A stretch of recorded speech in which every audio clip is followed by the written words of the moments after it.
are a lot of Republicans out there who want the job of representing Congressional District 8, filling Gabby Gifford's seat. Tucson City Councilman Steve Kozachik, a Republican, isn't backing any of them for that job.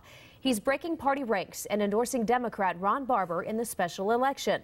Local party leaders claim Kozachik is playing politics. Now he is fighting back.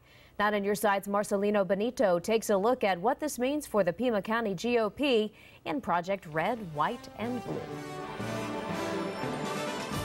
Is there a place for a moderate Republican in this party right now?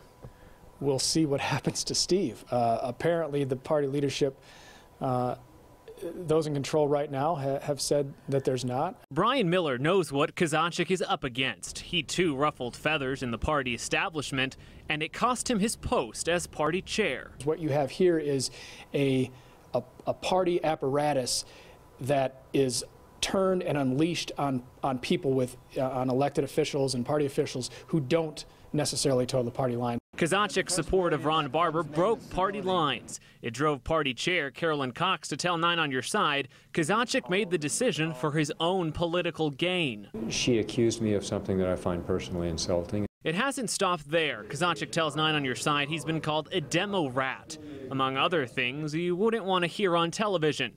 So we wanted to know if a moderate is still welcome in the GOP. I guess we'll find that out. You know, if the executive committee of this GOP locally wants to take some action, as they did with Brian Miller, they're certainly free to do that as far as I'm concerned.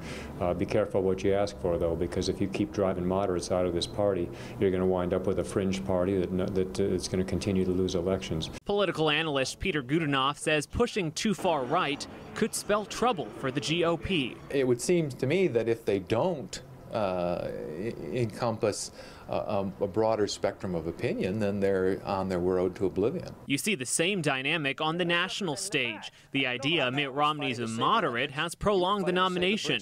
But Miller says on a local level, the GOP can't afford to think that way. They're fine with their mediocrity. And if, in order to attain success, there needs to be a push beyond their comfort level. But whether the party gets more comfortable with him or not, Kozachik says he's not changing. Do you feel like you have to prove that you're Republican enough to be in this party? Yeah, I don't have to prove anything to anybody. I've got the label. Frankly, the Republican Party has to prove to the electorate that they deserve their vote. In Tucson's last city election, independent voters were about 23% of the voting bloc. Democrats came in at about 47%, while Republicans were 29% of the electorate. We should mention the number of independent voters has increased at a faster rate across the state compared to Pima County. So, anyone from the GOP talking today? We made several calls today. Only Carolyn Cox got back to us. She was the one who made the controversial comments in the first place. Right. She's not adding anything, and she says she stands by those comments. Well, it sure is an interesting story. Marcelino, thanks.